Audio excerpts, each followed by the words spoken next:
highly helpful to my values. ADW are That's okay. Horrible. All right, everyone. Thank you for coming back after mid-semester break. You know you've only got, after tomorrow, 3 more weeks. So hopefully you had a productive mid-semester break and got some of your lab book done. Maybe started looking for a paper for the poster. Maybe started listening to some of those lectures that you know you should have done weeks ago. Yep. Anyway, we have Rick Thompson here today. He's a professor and breast cancer chair at our... I always get these things wrong. I am actually hoping to work with Rick next year. Right, God to be willing. Hope so. Yes, so Rick has a lot of experience in breast cancers. And in particular, the epithelial to mesenchymal transition. That is one of the hallmarks, big giveaway. And he's going to talk about his work today. And I'm sure you're all going to feel very interested and excited. Rick works with Charlie. I know that you guys have a couple of honours projects going. Just one, I think. One. Yeah, all right. master's project and no, 2 honours projects for the new year. True, yeah. There you go. So, anyone's interested, I'm sure Rick can stay around for a little while after. Sure. And Rick would like to have questions during the presentation because he feels that it's he loves finding out what you're thinking and what you're, thinking about next. Yeah. So I'm going to go and turn the light out at the back so that we take the glare off the screen, but I'm going to hand it over to Rick and you're going to love his work. It's amazing. Thanks, Sally. Thanks so much. Can you hear me okay? Yes. Yeah, that's really nice, and I really like coming back. I don't have a lot to do with teaching, so this is it. But thank you for fulfilling that. It's wonderful to see the people who are going to go forward and continue doing work. And I almost always talk about this subject. It's my favourite subject, and I think you've probably heard a little bit of it from Charlie. And I don't know if you have EMT in your coursework. People touch on it, but we have a lecture on the hallmark. So yes, yeah, hallmarks. Yeah. They should all have done that. So it was a big thing when EMT became a hallmark. It was probably about 10 years ago now, when they revised the hallmarks. So EMT really got on the board. So you know where we are, TRI. Have you all been to TRI? Yeah, so I won't show you where it is. I will acknowledge the traditional owners of the lands we meet on, and pay our respects to the elders past, present and emerging. So, I like this slide. It's very simplistic. It's about EMT in development. EMT was really well characterised in development before it really showed up or was acknowledged as something that was active in cancer. And this is gastrulation. Has anybody studied embryology? Do you all know? And so, you've got the initial one cell and then the embryo body that just have one layer of epithelial cells, and that's what's in. I forgot to bring a pointer or ask you about a pointer. And so this looks flat, but it's actually the round layer of single epithelial cell layer that you have as your initial embryo. And that becomes your ectoderm, your outer epithelial layer, which is your skin. And so gastrulation is the process where your embryo makes the mesoderm. And so the epithelial cells in a particular area, it's all quite fascinating, undergo the epithelial mesenchymal transition. So they change their phenotype. EMT involves changing about a third of your transcriptome. A third of your RNA species change, either go away or you get new ones. And so it's a major cellular process. And they are able to, epithelial cells sit on a basement membrane. They already have a basement membrane. So they make enzymes which allow the basement membrane to be dissolved. They cleave the basement membrane. They become migratory. And they funnel down through the gap that they've made, and then they spread underneath the ectoderm. So that's your mesoderm. So that's epithelial to mesenchymal transition. It's very well characterised, enormous amount of regulation. But then, we are a hollow tube. So we've got the outer ectoderm, we've got a mesoderm in the middle where a lot of our organs sit, connect ourselves. In cancer terms, we think of those mesodermal cells as sort of migratory, non-differentiated, space-filling cells that hold everything together. But we have the inner tube as well, so you then get development of the endoderm. So that's an MET, mesenchymal to epithelial transformation. Okay, so this is where it comes in terms of EMP, epithelial mesenchymal plasticity. So cells at different stages of development, cells either go from epithelial to mesenchymal or later mesenchymal to epithelial. So parts of your kidney, for example, some of your breast formation is actually through these additional reverse transitions. And so why is that important? And so this is an old schematic, and I stopped showing it for a while, and then I just thought, it really just shows it really well. Jean-Paul Thierry put this out way back in 2002, and it's sort of a little bit of the same sort of thing. Here's a normal epithelium, in our case, of the mammary epithelium, sitting on a basement membrane. You get some dysplastic events, there's a lot of work on what happens with that. You get carcinoma in situ. It's not all carcinoma in situ that develop for invasive cancer, but if they do, a certain subpopulation of the cells can undergo that epithelial mesenchymal transition. That's one of the main things we study. They get to degrade that basement membrane, they get to migrate out, they get to survive better in the vasculature. They interact with other cells, and then eventually at a target site, and we do know that metastasis is specific to certain target sites. So, there's liver and bone and brain for breast cancer cells, for example, and there's different ones for other types of cancer. And there's a lot of work on pre-metastatic niche, so things that extracellular vesicles can go to those niches and enrich for them, and attract those migrating cells. But importantly, I'm coming to you. What is becoming clearer is you do need that reverse transition. Those cells need to become epithelial-like again in order to grow. So fully mesenchymal cells lose their proliferative capacity. It's sort of likened to stemness. So cancer stem cells are highly mesenchymal. They don't proliferate well, they're dormant, and they can't actually metastasize until they can reverse that EMT. That's why I wanted to show you that initial process of the early gastrulation and embryo formation and the 3 layers is sort of mimicked in the cancer metastasis schematic. A question? I had a question. So what can trigger a dysplastic event? In development, it's all to do with with developmental genes and notch and widths and things like that. In cancer cells, pretty much anything. I think I've got a slide. I may not have the slide.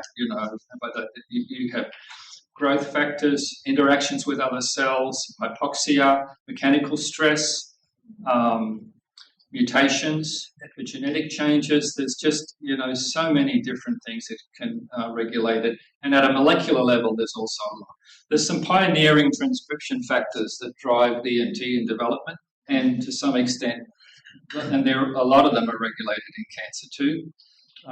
There's not so much in terms of mutation. There are some mutations in those factors that cause problems in development, as you might imagine. But there's a lot of growth factors, FGFs, EGFs, TGFs, all the GFs. So yeah, as I mentioned, pretty much everything. But I don't want to sound like it's non-specific. But yeah, and then the cell has to be ready. So some cells will respond to those factors and others won't. Yeah. Sorry. Oh, thank you. I just noticed the timeline there. So that back in 2001 was that the first study that really highlighted EMP as a hallmark of cancer? Or yeah, I thought you were going to ask why it wasn't anything done since 2018. It was just an old slide. Okay. Yeah, that was pretty much it. Thomas Bradlett, and we just had a really nice paper with him. He was a medico, but really interested in colorectal cancer, and noticed that these invasive, he studied, colorectal cancer interface with the stroma, with the connective tissue, and where he found these sort of blebs, he could see that the cells that had just migrated away from the from the tumour itself had lost their epithelial nature. They'd become mesenchymal. So he sort of showed that, but sort of filled in pretty quickly after that. And Thierry, who made the diagram, I did a lot of work in bladder cancer cells. So he found that he could culture cancer cells on a collagen matrix, and that caused an FGF-mediated EMT, and they'd invade the collagen, but on other things they wouldn't. Yeah. So it's, fairly old, but the developmental studies go back. Yes. I know that you said this is a really old diagram, but Yeah. when you're going from normal epithelium to the dysplastic event, do you often lose the phenotypes of the cells? To lose what, sorry? The phenotypes of the cells and how they look generally. From normal. Going from normal to a dysplastic event. Yes and no. So not necessarily. So when the pathologist grades the cancer, they look at the cellular shape. I mean, you'd lose, I think, some features of the normal. Normal mammary glands, the bilayer, the basal luminal.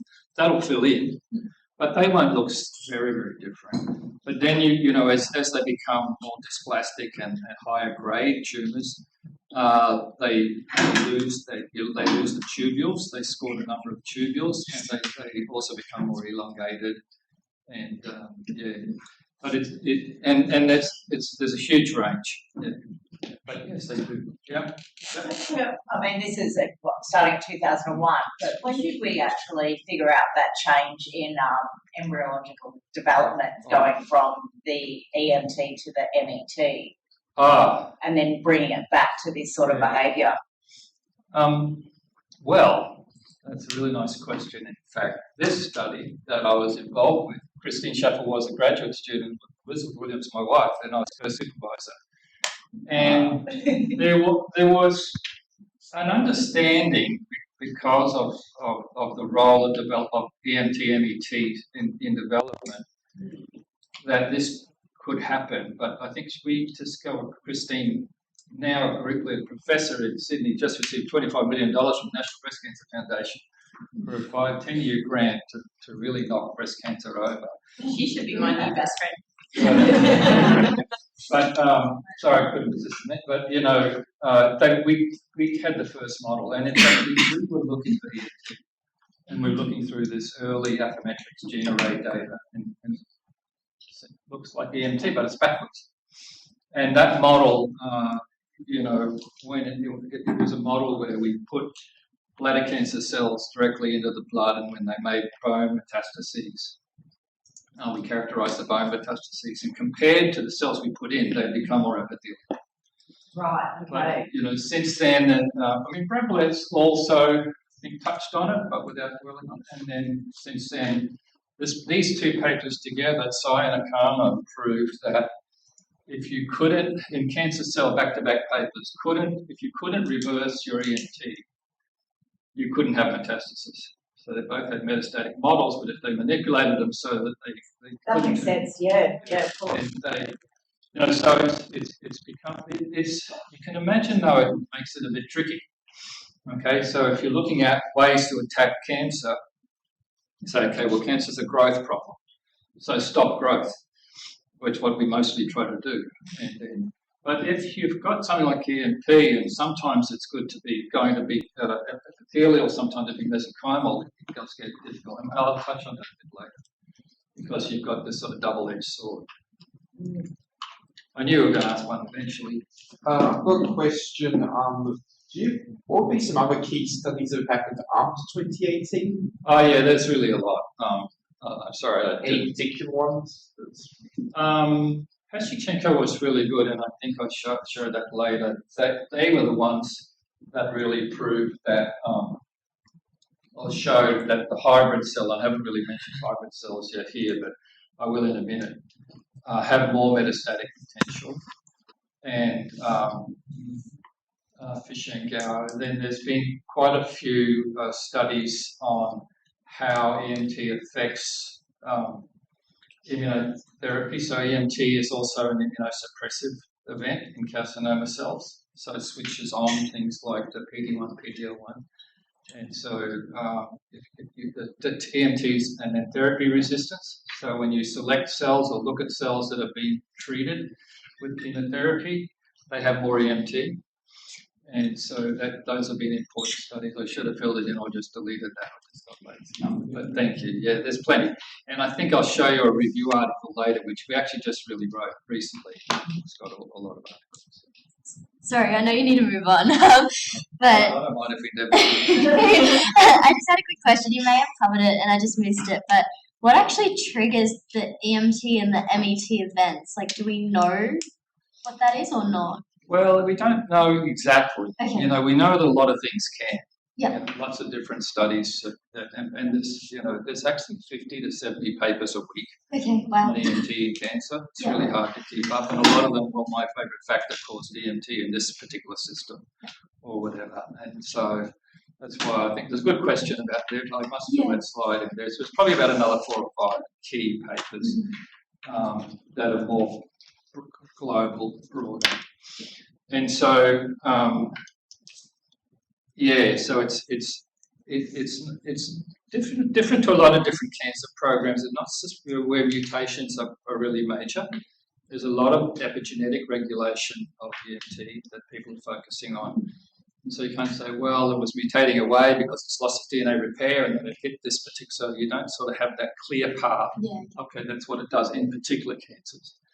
There's some splice variants that are really important, you know, for FGF receptors, for example. So one of the FGF receptors is only seen in mesenchymal cells, FGFR2, C1 and C2, you know, and the other ones. So there's just lots. All right, I've forgotten what I've got there. Oh, well, this is so much what the cause of it. These are all of the different areas that, you know, all the different cancer attributes that EMT has been shown to affect. I probably won't go through them individually, just in the interest of time. But you know, just very quickly, you know, DNA repair, interactions with the microenvironment, interactions with T cells, as I mentioned, outgrowth and colonization, extravasation, survival, you know, invasion, metastasis, migration, initiation. This is a new one, you know, that used to think, well, it was after the tumour had formed, but now it's becoming clear that EMT can be initiating tumours. And a big area is therapy resistance, and we're working on that a little bit. I'm not sure if you were first or you were first, sorry. Okay, can I just ask, what's the difference between classical and non-classical EMT? Yeah, so I don't, you know, that's a good question. I mean, kind of, you know, these guys, Breblets and his crew, these are very classical things. These are the things that we all, I think to me it just seems like, I haven't quite figured it out myself, but they've got this in the more recent review too. These are all things that we've always figured, we always just describe, you know, since 2002 that we've associated. The non-classical ones, as I've just mentioned, tumor initiation is a new thing. You know, I think it's really just newness. Therapy resistance, metabolic reprogramming is sort of aligned with EMT, but it's not sort of fundamentally part of EMT. I think it's something like that. So you caught me out there. I was looking at that thinking, I'm not sure. I just found this. And so you had a question? I was wondering, is there any like one of those in particular that you focus on in your research? One area? Yeah. We're really keen on therapy resistance. You know, we're really keen. In fact, I've been pretty keen on just trying, you know, for something that's been around for 30 years. It's not really, and something that's so fundamentally important in so many aspects of cancer. We haven't really been able to make good with that yet. We haven't been able to say, okay, we're just getting there with some EMT inhibitors that are progressing into later stage trials. But I think one of the areas is therapy resistance. So if you could, we've just got a study going where we can try to reverse EMT. In fact, with a microtubule, with a chemotherapy drug. And if you could, then maybe it would mean that it would be sensitized to other cancer treatments. So that area in particular used to be very big on invasion and migration, but mostly now I'm thinking about therapy response. And so we're looking in neoadjuvant trials and things like that. Yes, I think. I think it's going to come up later in your presentation, but you were talking about EMT inhibitors, but obviously that's also just a natural process that we use. Is there any way to make it specific for the cancerous cells, or does it you give someone an inhibitor that targets everything? That's a really good point. And so most of what we think about is that it's a little bit, it's very active in the embryo. It's active in placentation. It's active in wound repair, but it's perhaps rather limited in its activity in the adult. And so I think mostly we think that there'll be a therapeutic index based on it not really being all that common. So would you not recommend it for pregnant women then? Yeah, probably, but it's a bit premature. But there would be that concern for placental development, and there's also we're very interested in the epithelial mesenchymal hybrid cells. That's probably should have been part of my last answer. That whether these have been shown to be the most active for metastatic induction or metastatic activity, and even therapy resistance. And it's possible that cancer hybrid cells, EM hybrid cells, are more common in cancers than they would be in other systems. Yeah. And that there'd be some specificity in targeting. They're basically involved with everything, classical and non-classical. And another thing that's really amazing about in the mammary system is the relationship that, and I think this is very important from the point of view of, well, it really makes sense, that in the normal mammary development, you have an epithelial mesenchymal program going on. So in the mammary stem cells, and these are cells where if you take one of those stem cells and put that in a cleared fat pad as a way to take the epithelium out of a fat pad in a mouse, put a mammary stem cell in, it'll grow a mammary gland. It's able to undergo that whole process and make all of those progenitor cells and bipotent and luminal and myepithelial, that's the two different layers, and then the differentiated cells. So those cells are mesenchymal. So they are extremely mesenchymal. And if you take a normal epithelial mammary cell and convert it to a mesenchymal phenotype, it'll become stem-like and can produce the whole mammary gland. And those different phenotypes and, in a sense, transcriptomes are linked to different types of cancers. So if you have a cancer that transcriptionally resembles mammary stem cell, cloud and lobe cancers, and they're more aggressive, but there's a whole subgroup there, and they have that mesenchymal features.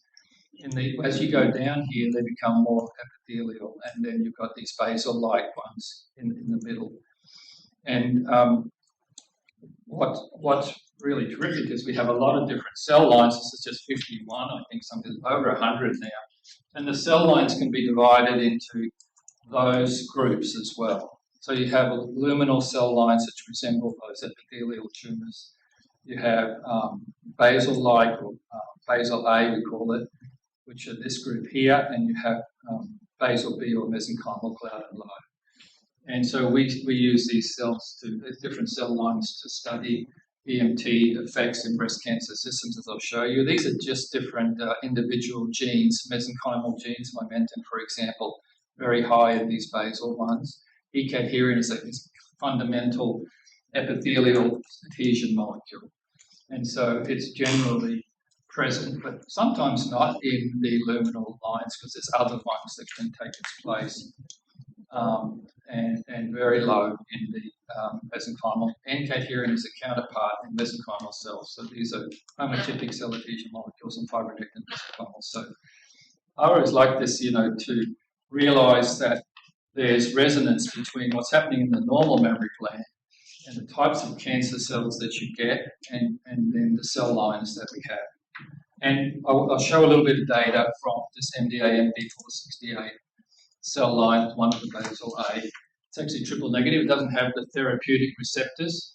Most of the EMT positive lines are in that basal / triple negative category, the more aggressive. And it's basal A, so it's in that sort of more hybrid-like. So just on the EM hybrid, it's not so very long ago we realised we used to think, okay, you've got mesenchymal cells or epithelial cells. And this work and others like it show that if you plot the epithelial gene expression or score of their gene expression of epithelial genes against their mesenchymal score, you find that most of the cells are hybrid. They have a certain amount of epithelial and a certain amount of mesenchymal. And on the background, all the hexagons are the gene expression profiles of actual breast cancers in the TCGA repository. So hybrid phenotype, as I mentioned, has been implicated as having high metastatic potential.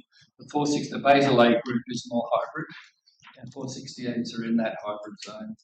And it's a different way that we think about EMT these days, with more emphasis on the intermediate states. And as I mentioned, hopefully there's some specificity there. So if you've got, if you're trying to target mesenchymal cells, fibroblasts are mesenchymal. Immune cells have mesenchymal gene expression. So you're trying to target something that's what we're trying to do is find targets that are in these hybrid cells, which are very unlikely to be the same in normal cells.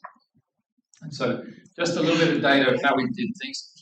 We do much better now. Charlie would have much better images than these. And this is old data, but just to illustrate a cell line like the MDA468, and I was saying earlier that in growth factors, different systems will respond to different growth factors. There's a lot of work in TGF-beta, which is, many carcinoma cells respond to TGF-beta.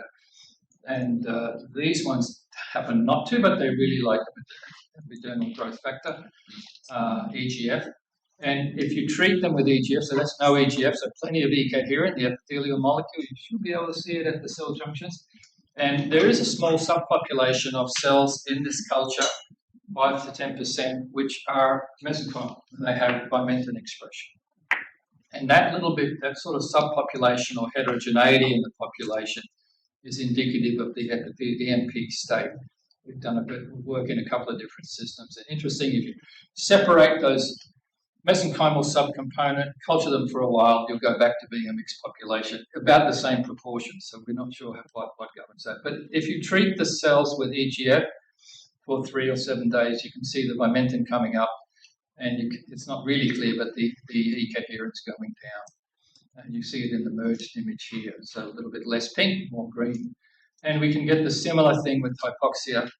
So, hypoxia drives up a number of cellular processes in the metabolic state, and oxidative stress, anything that causes oxidative stress can also stimulate EMT.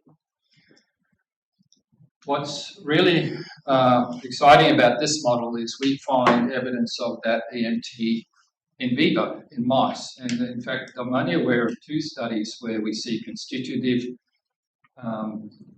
specific regions of EMT.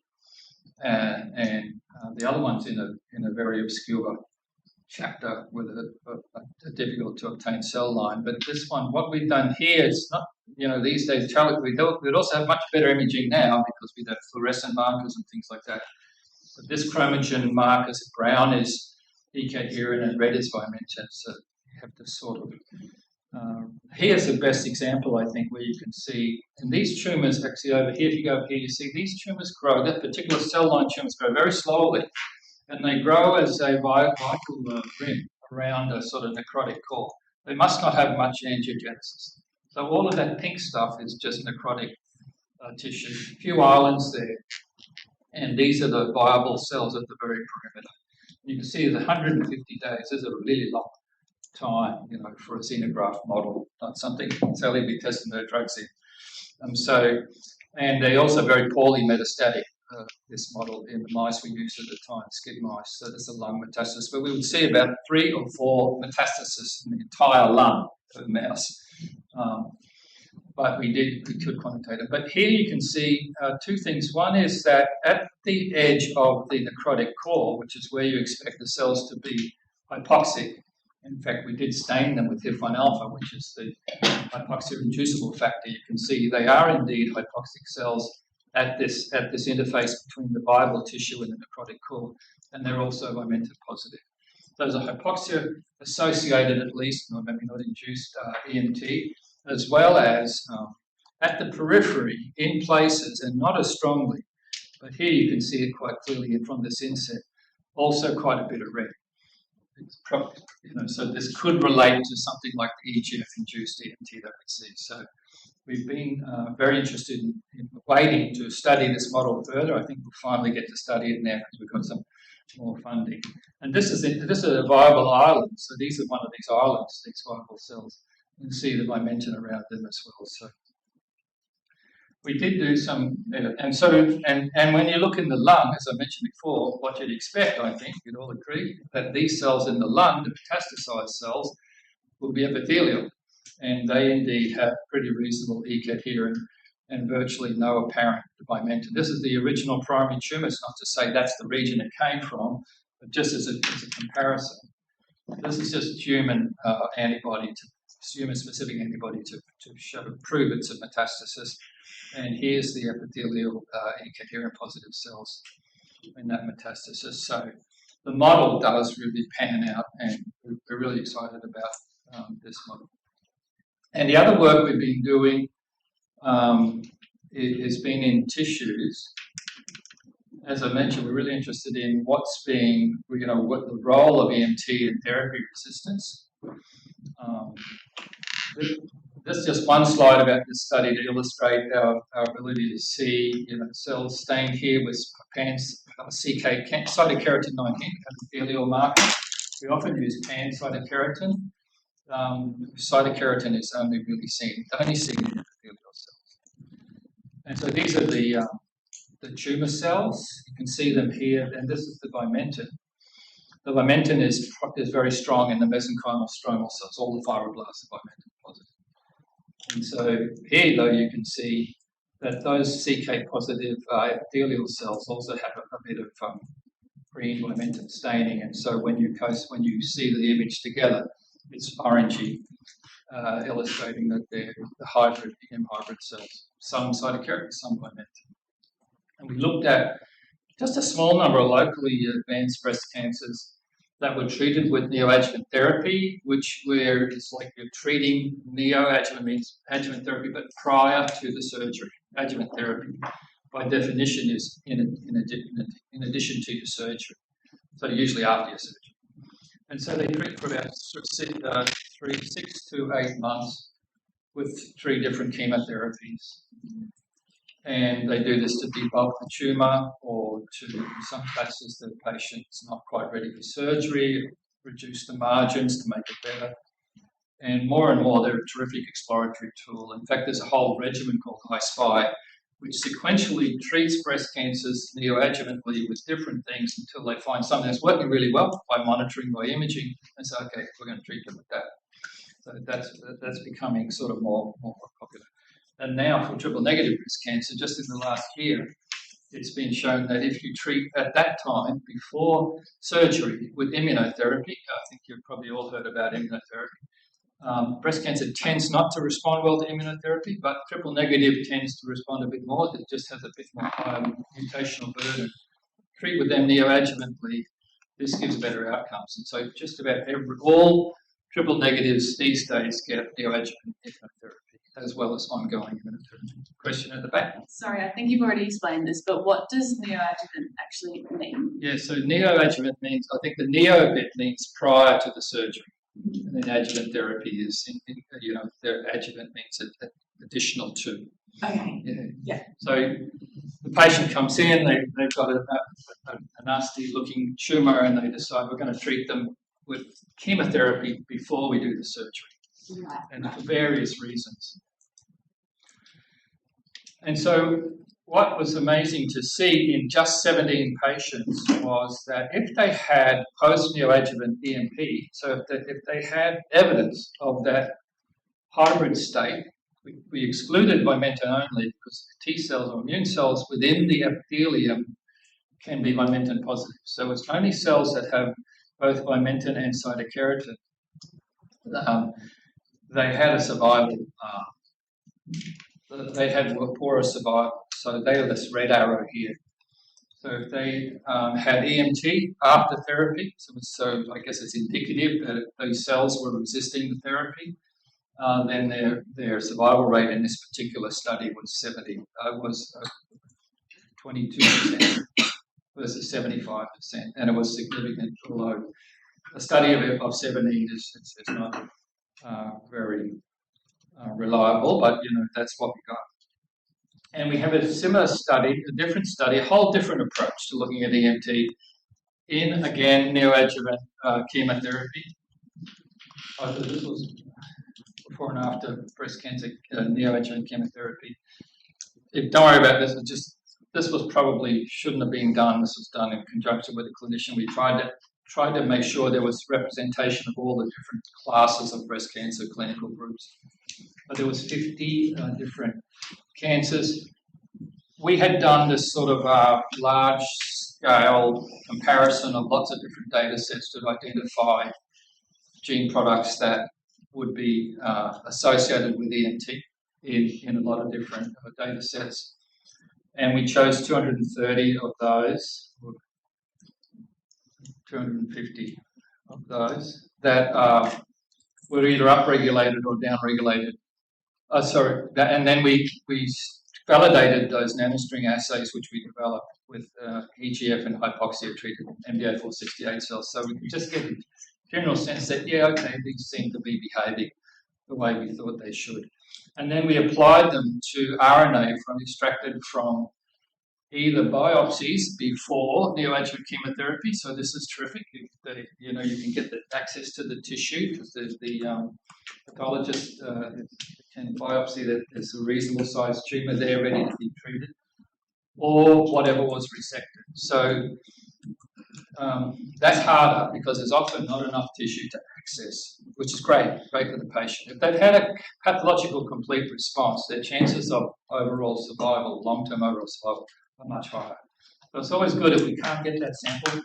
And even if there's some tissue there, the pathologists don't like to give it up because they scale it, they grade it, they come up with residual cancer burden score, ICB score. And for that, they need a really accurate look at what's left. So if they've given us a bit, they can't look at them. So these samples were available for us from Andy Redfern for us in Perth. And amazingly, we found this relationship between EMT driver factors. I mentioned the transcription factors earlier that are known to drive EMT.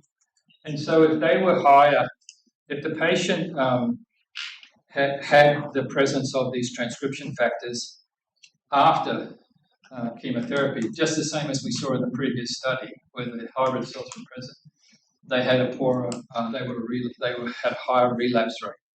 So they had a poorer survival, if you like, or strangely though. And so I should just make sure that the only one that's significant here is SNAIL3, which is one of the three SNAIL factors. So these others are just a trend, but it's a pretty amazing trend. And then on the other side, if these transcription factors were present before therapy in the pre-sample, they had a better survival. They were not relapsing. We don't understand that, but we've gone back and looked at the other study, and there's a suggestion in the earlier study too that if there was EMT prior to therapy, that they did better. So it's something new we need to sort of figure out. What we mostly study about and consider is this one. If there's EMT positive cells after therapy, they're not going to do well.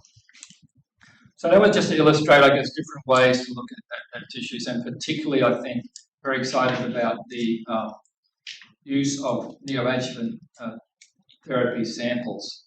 And I won't talk about it today. I know Charlie might have talked about it, and Sally, we were talking about, growing these organoids from these pre-neoadjuvant biopsies. And if at all possible, and so we can study them, we can ask whether their therapy response is similar to what's going to happen in the patient, or what happened in the patient. If the patient didn't respond, and we can get a sample after neoadjuvant therapy, then we can see, well, we know they didn't respond to the chemotherapy. We can hopefully see that as well, but we might be able to ask, well, what other therapies could possibly be beneficial for these patients. And as I mentioned, it's a little bit harder to look at immunotherapies, but it's not impossible. So people are developing methods to re-add the immune cells. We take the peripheral blood mononuclear cells, and there's ways to actually emulate the immunotherapy response as well. So, nearly there. Oh, got to finish. I'll just finish on this slide. So there's a number, this illustrates, as I said, it's complex to think about how to target EMT. You could block the initial EMT, but if you do that, you might be, in fact, pushing cells that are already in the metastatic site into an epithelial state where they're going to be more metastatic. Induce an extreme EMT, make them dormant. That's not a bad idea, as long as it worked really well. Directly target the hybrid state. So we're really keen on this. So this somewhat unique state, it's linked to block plasticity. So we think if we can find cells that are in that hybrid state and target them, kill them, that'd be brilliant, or stop them from becoming more mesenchymal so that they're going to be more invasive, or stop them from becoming epithelial at the target site, so reduce their metastatic potential. Induce MET, well, people are trying that, but it's got its issues that you might be stimulating metastasis. Block MET, that might promote EMT. And induce transdifferentiation, that's a really good one too. Sorry that I've probably talked a bit long. I've got happy to answer questions. I forget what else I was going to show you, but I'll show you next time. I think you were the first one. What can you do to target the hybrid mesenchymal cells? Yeah, so there are some things, there's two transcription plasticity stabilization factors, OVAL1 and OVAL2 and grainy head-like 2. So it's hard to target transcription factors, but there's people that are working on it. There's all sorts of epi-CRISPRs and things like that these days, and targeted therapies. So there are some specific factors that seem to be enriched in the hybrid state. And our study, in fact, so I was going to show you, we've got a grant to really try to target or discover what we could target in the hybrid state. I think it was here. I forget which one. Yeah. So are you currently working on something to target? Yeah. And how far are you? Oh, we just started. Just got funding earlier this year. But there are some other people, and this was, Charlie might have showed you, with the Rivulant, might reverse the empty state. This is our grant. And so there's two things we're doing. One is we're doing spatial DSP, so digital spatial profiling with neoadjuvant tissue from before and after neoadjuvant, and trying to find hybrid cells that are present in the post neoadjuvant and ask what their mechanisms are. At the same time, with a collaborator in Taiwan, there's a genome-wide CRISPR study with FACS enrichment in cell lines like the 468 or others, and try to understand the factors which are enriched in the hybrid state or causing the hybrid state. Just understand all that, and then take them back into other tissues. Yeah, boy, it's getting harder, but I think you were there next. My question was similar, but if you're targeting EMT if it's not specific to cancer cells, what kind of side effects would you expect to see in patients by inhibiting? Yeah, I think there's always a bit of a mystery with any new approach, but we would, as I said, there are some. The wound healing would be an issue for sure, and placentation should be avoided. Most of the other indications of EMT that you hear about are pathological, like lung fibrosis, COPD, so hopefully not too many. Memory development might be a problem because the memory stem cell is mesenchymal and it's got to go through those processes, but maybe small price to pay if that was an issue. Okay, so would inhibiting it help with those other pathologies or make them worse? Yeah, potentially. Okay. We sort of lean on that, get some leverage as well. I'm just going to, sorry, you're next. You said you recently got funding. I was wondering how hard it is to get funding. Yeah, it's hard. We've been waiting for a while for this last one. We had this other one last week. It's small ones, there's certainly recognition of the importance of the area. There's a Rivulant one. looking at EMT reversal. And so these momentum, this is breast cancer cells from a patient, EMT reversal, you see the momentum change morphology, the momentum in green going down and the E-coherent coming up. So those cells should be more sensitive to the other therapies that are already approved for use. So that was funded by Tour de Cure, so we need smaller agencies, and then, but National Breast Cancer Foundation said category 1. I'm going to go over there because I wasn't sure. So. Do you think you might use a combination of different therapies to target those different things, like in the PMT way? Yeah, that's a good idea. I mean, ideally we built that intermediate state, but if you felt that you could divide it into early stage approaches. Okay, primary tumor only, it's big, lymph node there. Maybe the cells will be invading out of that. It's just really hard to know. We had a bit of study on circulating tumor cells for a while, and you can see those from small tumors or large tumors. It's not really size related. So, but targeting CTCs is also quite a good idea. And yeah, I think the concept of personalized therapy got even one further of, personalized lesionalized therapy. Up there.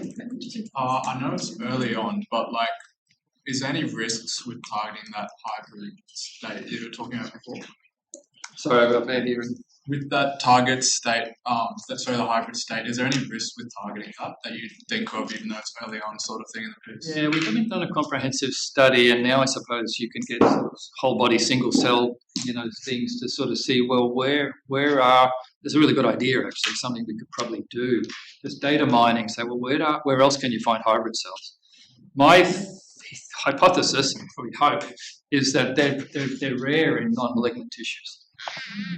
But I'm not really sure. A little bit of EMT around, and it may be that in those like wound healing that there's intermediate stages as well. It's just a combination of therapeutic index really in terms of cancer features, whether it's more prominent or some specificities.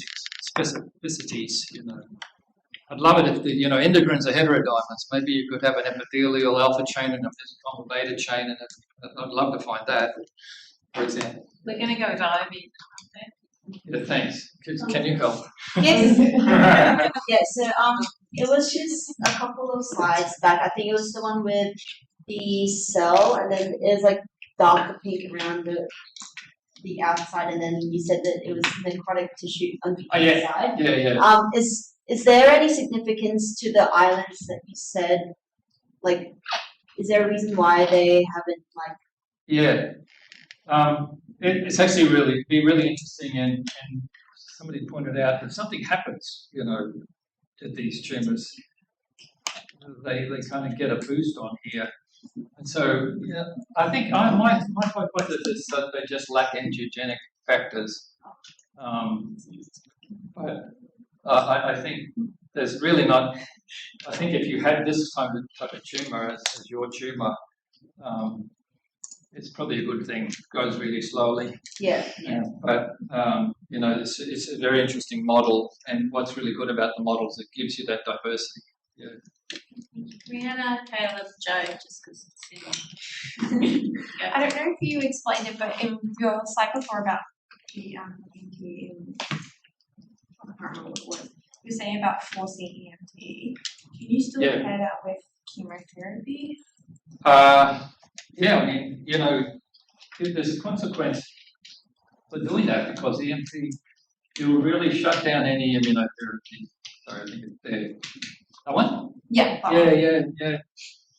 Well, it's really based on the observation and those two back-to-back cancer cell patients that if those cells couldn't undergo an MET, they couldn't metastasize. Yeah. And so, and also, fully EMT cells are very low in proliferation. So the dormancy and the plasticity that the $25 million grant that's just gone to Christine is all about trying to exploit that. So if you were really good at it, if it worked really well, you'd have these individual cells that are hanging out, and if you could keep them in that state, that's the theory. Yeah. So, Sorry, I'm just a bit confused. So you're not actually trying to block plasticity? Like, wouldn't that affect chemotherapy outcomes? Like, So which number? so number 6. Oh, number 6. Oh, block plasticity. Yeah, I mean, yeah, I think they're resistant. The hybrid state is more active. Yeah, but I think even though the hybrid state, if you isolate a hybrid population, put them in mice, they'll give you more metastases. But they won't. They need to have the plasticity to do it. I think that's a good point. But I think that's the idea. That they're just stuck, and plasticity in general is helping them. It's helping these cancer cells adapt and make good. Then we got Joe. Could you please tell me the differences between EMT and reverse EMT? Because I'm reading that it's not like just a simple mirror image kind of thing. Yeah, no, that's a really good point. In fact, one of my slides, Natalie's coming to talk to us. Oh, she's going to talk to you, but there she is. Oh, that's Natalie. And so their study, and I've got the reference there on the slide, really looked at that. They induced EMT with doxycycline-induced EMT transcription factor, and then they took it away. They asked what was different, and they found that it's not exactly the same. So reverse EMT had some new genes that weren't expressions that weren't seen before, and some things that didn't go away. When they took that signature, they found that was highly prognostic and predictive of outcome in prostate cancer. So it's not exactly the same. So the history of epithelial mesenchymal plasticity can influence the outcome of things too. And theoretically, you'd think a cell that's arrived at the metastatic site has undergone EMT and then NET. Or if you've been in a tumour which has been, some episodic hypoxia, could be on again, off again, and that could affect things. So, thank you. Anything right here? Yeah. So to be truly classed as metastatic, do all cancers have to go through EMT? Otherwise, it's just sort of migration. Yeah, probably can't say that. We can just say that in at least those two have completely different models, and our model is similar. There's a lot of anecdotal evidence that that's what happens. Probably can't say for sure. One more? Yeah, one more. It's a really, I don't know the answer, but has there been studies on, I don't know if it was blocking entropy? Have there been studies on that? No. We understand. We haven't got candidates for the factors that block. There's coming, so those 3 papers I said, well, there's therapies coming. One's on fat. That one preserves the hydrogen. Okay. And before you all run away, I'm going to hand back these. I just want to say, I'm all for draft stuff. So if you get a great mark and you just want to go with it, that's awesome. If you get a mark that you think, you know what, I'd like to apply some of the feedback that I've given you and make it better, I'm quite happy to accept a resubmission of both or part. So it's up to you, all right? I know it took a long time, but you've still got 3 weeks if you want to do it. But if we think about it, this worth 15%. The major marks for our unit come from handing in your sheets for talks and the lectures and doing your lab book well. Tomorrow we've got transfection prac. I've already made all your DNA. It will only actually take about 30 to 45 minutes. So there's another 2 hours where you could stay in the class and get your lab book done and have me on hand to give you advice if that's what you want. I have a huge box of stationery. So if you bring printed out stuff, I can give you sticky tape and things and anything you need, all right? Now I'm going to try and hand these back fairly quickly as I see you. I have written the marks on the front, so I'm giving them to you upside down. Yeah.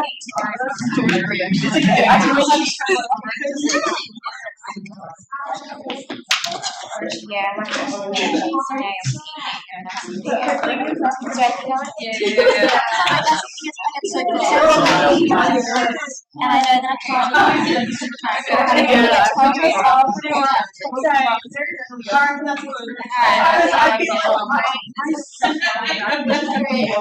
I've already thought I changed it and then I changed it again and then I changed it again and it's horrible and I get so stressed out by it. It's really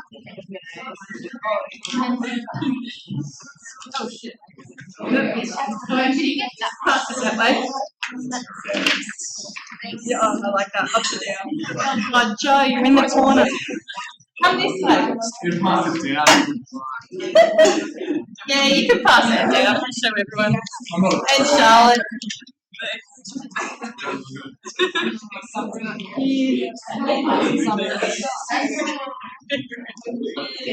Oh, and if anyone's got any more questions from this here.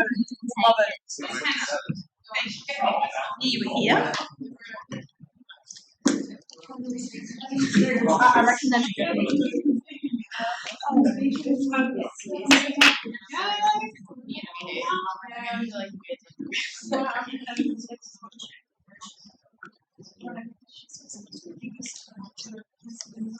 May I?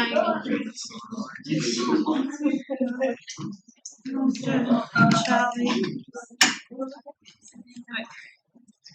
Mine does not look as sciencey. Once you've got it, you can go. It's pretty easier when there are less bodies. It's not even a joke.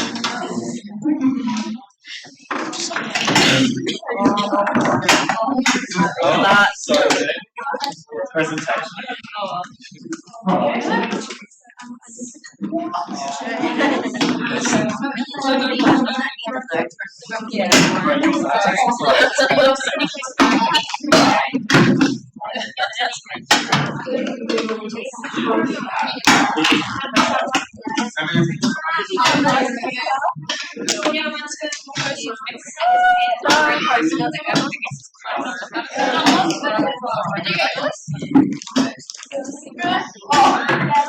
Sarah, can we take these home?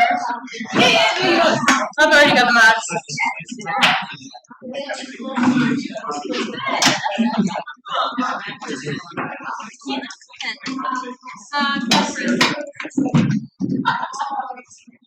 Can we just leave this on the desk? Yes, please. Thank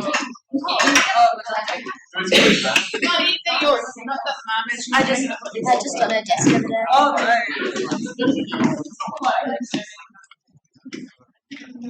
Who haven't I given anything to?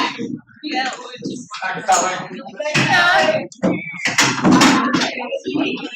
Well, that would be hard. Are you still Yeah, thinking? Thanks, Charlie. No worries.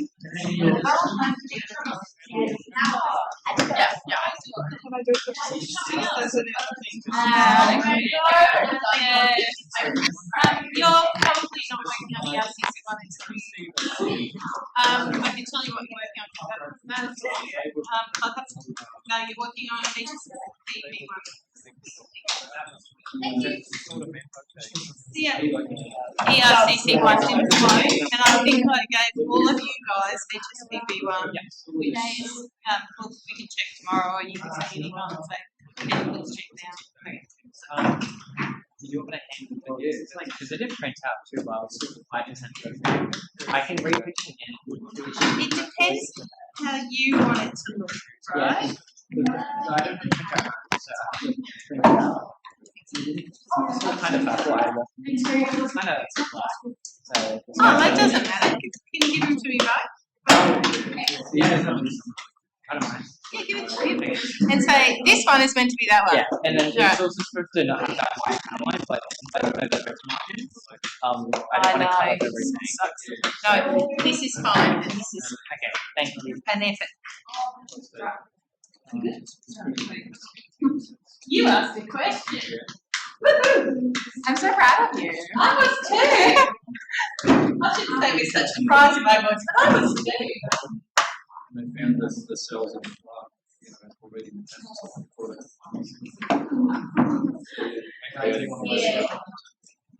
Yeah.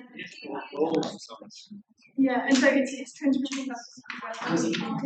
Well, And add on to the other stuff. And that's what the leech is. Specialized in yeah.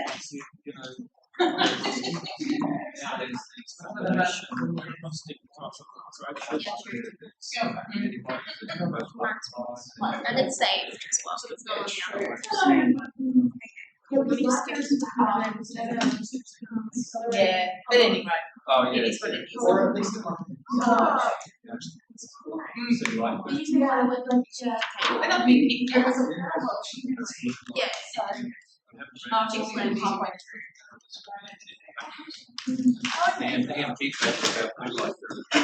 So did you say emergency? So you use Cal? I don't know.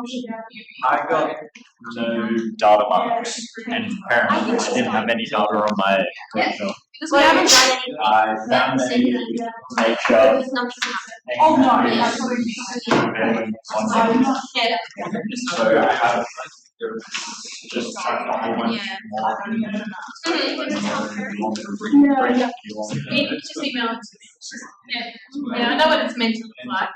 If you fix it up, I take my whole they don't add it. Yeah. That's okay. Use your space wise. That's the thing. And you're trying to communicate to someone that this is the best thing since sliced bread.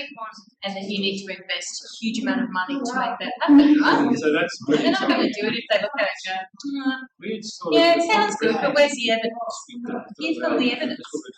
Yeah, so this was a lot more blank, but I didn't see these two more. Yes, it's much better, isn't it? But don't just stick a picture in there and not tell them what you're trying to show. That's the video that led to that. Okay, good. And then I've also got the link to the actual, Done. The yeah. paper. This was from. Although, I would put that down as this much bigger and I'd write the figure caption underneath. Because this is your key thing. Here it works. Look how much better we are at identifying the students. Right? So make it stand out. And you've got a lot of space on that first page. We just want to find out like some other information like you're like, I don't know if you need and then you bring it up the whole page of one of your because you've got the whole page, just contact them. There's a big aging group. You could be much more clever with it. You have Oh, there you go.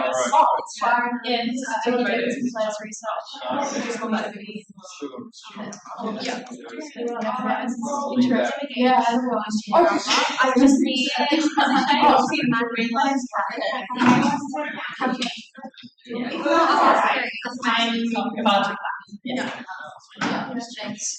Sorry, what was your name as well? Rick. Rick. Yeah, I really enjoyed the chat. Thank you. Are you at TRI? Yeah, Ash, who's one of the demonstrators, mentioned that there's an event at TRI where Oh, okay. like it's collaboration. Okay, she was just telling at meeting people in university. Like come along as well. It might be, but she was like, you may as well come. Okay, come on, we gotta get out of here. Oh shit, that's a story. Oh, is it? That's still recording. I would have got my whole conversation. I'm definitely I couldn't see you at that time. She's not coming today. Yeah. That's what I